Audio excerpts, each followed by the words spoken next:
बिस्मिल्लाहिर्रहमानिर्रहीम। अस्सलाम वालेकुम डियर स्टूडेंट्स, कैसे हैं आप लोग? उम्मीद है आप लोग खैरियत से होंगे। स्टूडेंट्स, जैसा कि आप लोग जानते हैं, हमने आई कॉम बिजनेस स्टैट्स जो है उसका चैप्टर 2 शुरू किया हुआ है। तो आज हम अपने लेक्चर का आगाज़ क्वेश्चन नंबर 4 से करेंगे। क्वेश्चन की स्टेटमेंट देखते हैं, उसके बाद फिर इसको सिंप्लीफाई करते हैं। ये क्वेश्चन है ये आपके पास, the following are the number of flowers on different branches of a tree, make a discrete frequency distribution. ये क्वेश्चन में भी उसने मेंशन कर दिया है कि आपने डिस्क्रीट फ्रीक्वेंसी डिस्ट्रीब्यूशन बनानी है। और क्वेश्चन की स्टेटमेंट से भी हमें पता चल रहा है कि नंबर ऑफ फ्लावर्स, तो नंबर ऑफ फ्लावर्स या एक होंगे या दो या तीन या चार या पांच, तो ये वैल्यूज काउंटिंग से आएंगी। प्रीवियस वीडियो में भी हमने जिक्र किया था कि हर वो वैल्यू जो काउंटिंग से आए, काउंट करने से आए, वो डिस्क्रीट डेटा होता है, और हर वो डेटा जो मेजरमेंट से आए, पैमाइश करने से आए, वो कॉन्टिन्यूस होता है। उसकी example number of flowers, number of family members, number of children, number of trees, number of chairs, number of books, number of fans. तो ये वैल्यू काउंटिंग से आएंगी, इनको हम काउंट करते हैं, तो ये डिस्क्रीट डेटा होगा। लेकिन अगर हम बात करें हाइट की, वेट की, मैयर की, उसकी टेम्परेचर की, तो इनको हम मैयर करते हैं, तो ये जो डेटा होगा ये कॉन्टिन्यूस होगा। तो ये उसने खुद बता दिया है जी, नंबर ऑफ फ्लावर्स हैं। तो क्वेश्चन जब भी बेशक डिस्क्रीट डेटा का हो या कॉन्टिन्यूस का हो, तो सबसे पहले हम फाइंड करेंगे रेंज। रेंज को हम डिनोट करते हैं आर से, और ये इक्वल होता है X maximum minus X minimum. X M mean largest value, इस डेटे में जो सबसे बड़ी वैल्यू है वो 9 है, और जो सबसे छोटी वैल्यू है वो 0 है, तो आंसर क्या आएगा? 9। उसके बाद क्लासेस, क्लासेस का फार्मूला होता है जी आर ओवर एच। अब चूंकि आर तो अभी हमने फाइंड कर लिया, ये 9 है, एच इंटरवल, तो इस डेटे में 1 1 का डिफरेंस आ रहा है, मतलब 0 0 के बाद 1 1 के बाद 2, तो इसलिए जो इसमें इंटरवल होगा वो होगा 1। तो 9 को जब 1 से डिवाइड किया तो हमारे पास आ गया 9। तो ये हमारे पास जो क्लासेस बनेंगी जी वो कितनी बनेगी? 9। अच्छा जी, उसके बाद यहां पे हम लिखेंगे क्लासेस। रेंज हम क्यों निकालते हैं? रेंज हमें बताती है कि आपने वैल्यू शुरू कहां से करनी है और खत्म कहां पे करनी है। तो मिनिमम वैल्यू हमारे पास 0 है और मैक्सिमम वैल्यू 9 है, तो 0 से शुरू करेंगे। 0 के बाद आएगा 1, 1 के बाद 2, 2 के बाद 3, 3 के बाद 4, 5, 6, 7, 8 और लास्ट पे 9। सपोज अगर आपको डेटे में कहीं 4 नजर नहीं आ रहा, तो आपने 4 यहां पे नहीं लिखना। मैंने ये सारा डेटा देखा, इसमें 0 भी है, 1 भी है, 2 भी, 3 भी, तो इसलिए मैंने ये वैल्यूज लिखनी है। अगर कोई वैल्यू डेटे में नहीं है तो वो आपने नहीं लिखनी। तो ये आ गया जी पहला कॉलम क्लासेस। दूसरा होता है आपके पास टैली मार्क्स। इसको टैली मार्क्स भी बोलते हैं, टैली बार भी बोलते हैं। हाँ जी, इसमें हमने क्या करना होता है जी, इधर से वैल्यू देखनी है डेटे में से, और इनके सामने हमने निशान लगाना है। सबसे पहले वैल्यू क्या है? 2, तो 2 के सामने एक लाइन लगा देनी है। उसके बाद 4, 4 के सामने लगा दें। 6 यहाँ पे आएगा, 1, 1 के सामने, 3, 3 के सामने लाइन लगा दें। 5, 5 के सामने लगा दें। फिर 3, 3 के बाद 0, 0 के बाद 9, 9 के बाद है 8, 8 के बाद 7, 3, 7 यहाँ पे आ गया और 3 यहाँ पे आ गया। उसके बाद है 5, 9, 5 यहाँ पे आ गया और 9 यहाँ पे आ गया। उसके बाद है 2, 3, 2 यहाँ पे आ गया और 3 यहाँ पे आ गया। उसके बाद 6 और 2, 2 यहाँ पे आ गया और 6 यहाँ पे आ गया। नेक्स्ट 3, पांचवी लाइन आप लोगों ने इस तरह लगानी है। 3 के बाद 2, 2 के बाद फिर 3, 3 के बाद 5, चलिए 5 के बाद 2, पांचवी लाइन इस तरह। 2 के बाद 0, 0 के बाद 3, 3 के बाद 4, 4 के बाद 1, 1 के बाद 5, 5 के बाद 3, और लास्ट पे जो वैल्यू है वो है 6। तो ये टैली। उसके बाद होता है जी एफ एफ मीन फ्रीक्वेंसी। ये दो वैल्यूज है तो यहाँ पे लिख दें 2, ये भी 2, ये 5, 8 2 4 3 1 1 और लास्ट पे 2। तो जितनी वैल्यूज हैं उतना ही एफ का सम होना चाहिए। तो ये वैल्यू हमारे पास थी जी 30, तो एफ का सम भी जो है वो 30 होना चाहिए। 2 + 2 4 9 17 19 23 26 27 28 और लास्ट पे 30। तो एफ का सम क्या आ गया जी आपके पास 30।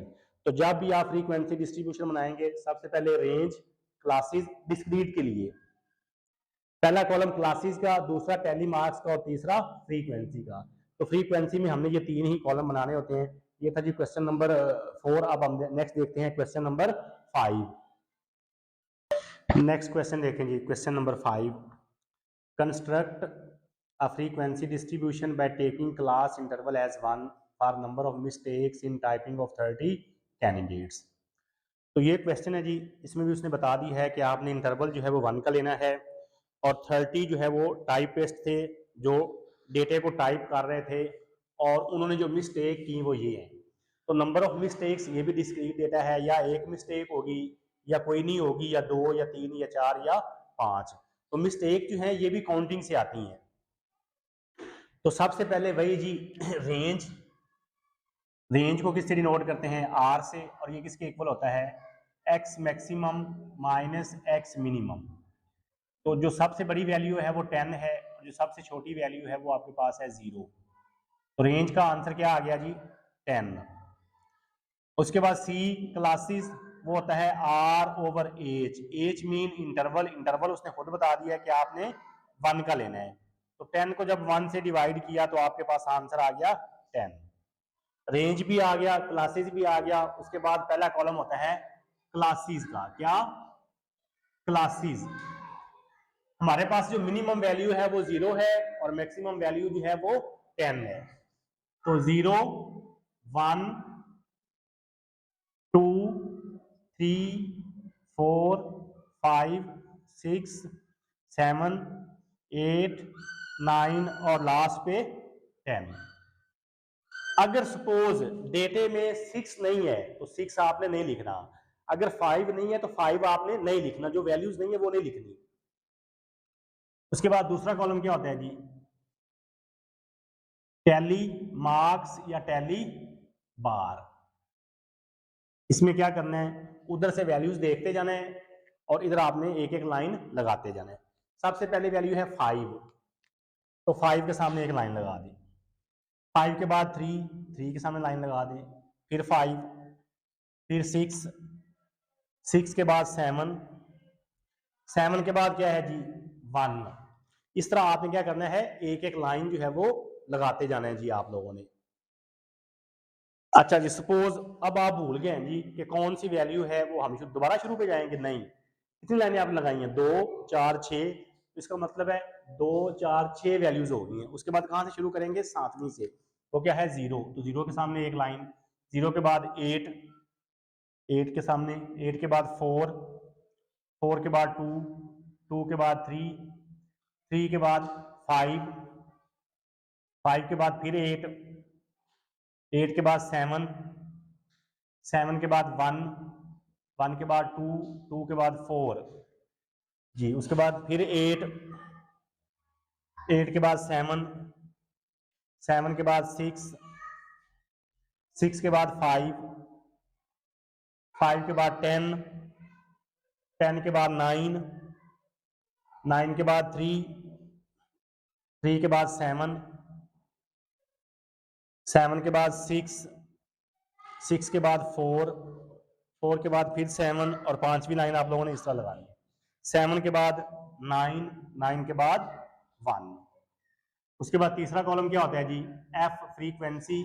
ये एक वैल्यू है, ये 3 2 3 3 4 3 5 3 2 1। और एफ का सम कितना आना चाहिए जी जितनी वैल्यूज थी। तो कितनी वैल्यूज थी उसने क्वेश्चन में बताया था 30 टाइपिस्ट। तो ऐड करें जी 4 6 9 12 16 19 24 27 29 और लास्ट पे 30। तो एफ का सम भी क्या आ गया जी 30। स्टूडेंट ये था क्वेश्चन नंबर 5। इसके बाद हम नेक्स्ट क्वेश्चन देखते हैं जी, क्वेश्चन नंबर जो है 6। नेक्स्ट क्वेश्चन देखें जी, question number 6। Following are number of children in each family make discrete frequency distribution. ये क्वेश्चन है जी, इसमें भी वो कह रहा है नंबर ऑफ चिल्ड्रन, तो नंबर ऑफ चिल्ड्रन जो है ये डिस्क्रीट है, यहां से भी हमने फ्रीक्वेंसी डिस्ट्रीब्यूशन बनानी है। डेटा आपके सामने है, इसमें भी सबसे पहले हम निकालेंगे रेंज। रेंज क्या होता है जी, एक्स मैक्सिमम मतलब largest value minus X minimum smallest value. तो इसमें सबसे बड़ी वैल्यू 6 है और सबसे छोटी वैल्यू 0 है, तो ये आंसर आ गया 6। तो ये डिस्क्रीट है, इसमें भी 1 1 का डिफरेंस आ रहा है, तो सब क्लासेस क्या होगा जी, आर ओवर एच। आर क्या है 6 और डिफरेंस 1 1 का है, तो 1 से डिवाइड करेंगे तो आंसर आएगा 6। तो पहला रेंज, दूसरा क्लासेस। फिर यहां पे हम पहला कॉलम क्या बनाएंगे जी, क्लासेस का। इसको एक्स से भी डिनोट कर सकते हैं। इसमें मिनिमम वैल्यू हमारे पास 0 है, 1 है, 2 3 4 5 और 6। सपोज अगर डेटे में 3 नहीं आ रहा तो हमने 3 यहां पे भी नहीं लिखना। उसके बाद जी दूसरा कॉलम होता है टैली बार या टैली मार्क्स।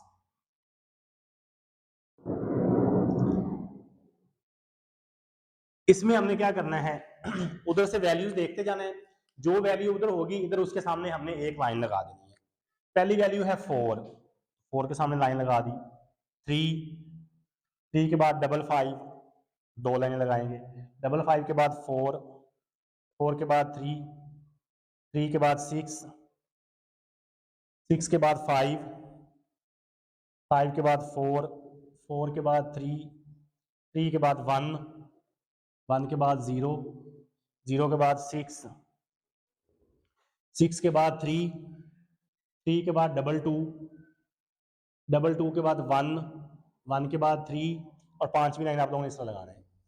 3 के बाद है 4 के बाद 2 के बाद 1 के बाद 3 के बाद 4 के बाद 5। ये दूसरी रो में आ जाए, 0 के बाद 2 के बाद 1 के बाद फिर 2, तो 5वीं लाइन फिर इस तरह लगानी है। फिर 3 के बाद 2 के बाद 1 तो 5वीं लाइन आपने इस तरह लगानी है। उसके बाद 2 के बाद 3 के बाद 0 के बाद 3 के बाद 2 के बाद 1 के बाद 5, तो 5वीं लाइन इस तरह जी। 5 के बाद है 1 के बाद 4 के बाद 2 के बाद है 3 के बाद 0 के बाद 3 के बाद है 4 और 5। 4 यहाँ पे आ गया जी और 5 यहाँ पे आ गया जी। तो हमारे पास टोटल वैल्यूज थी 50। तो यहाँ पे उसके बाद क्या आएगा, तीसरा कॉलम क्या होता है, एफ फ्रीक्वेंसी। ये कितनी वैल्यूज हैं, 4, ये 9, ये 10, 12, 7, 6 और 2। तो जितनी वैल्यूज थी जी उतना ही एफ का सम भी आना चाहिए। तो जरा ऐड करें इसको, 4 + 9 13, 23, 35, 42, 48 और लास्ट पे 52। इसका मतलब है एफ का सम भी क्या आ गया जी 50। लें जी स्टूडेंट्स, आज के लिए हमारा इतना ही काम है। आज के इस लेक्चर में हमने क्वेश्चन नंबर 4, 5 और 6 तीनों जो है वो सोल्व किए हैं, और तीनों जो है वो डिस्क्रीट फ्रीक्वेंसी डिस्ट्रीब्यूशन के क्वेश्चन थे। तो अगर आप चैनल पे नए आए हैं और अभी तक आपने चैनल को सब्सक्राइब नहीं किया तो जल्दी से चैनल को लाइक कर दें, सब्सक्राइब कर दें, और बेल आइकन को आपने लाजमी प्रेस करना है ताकि आने वाली हर नई वीडियो का नोटिफिकेशन आप तक पहुंच सके। एक नई वीडियो के साथ दोबारा फिर मिलते हैं। अपना ख्याल रखिएगा। अल्लाह हाफिज़।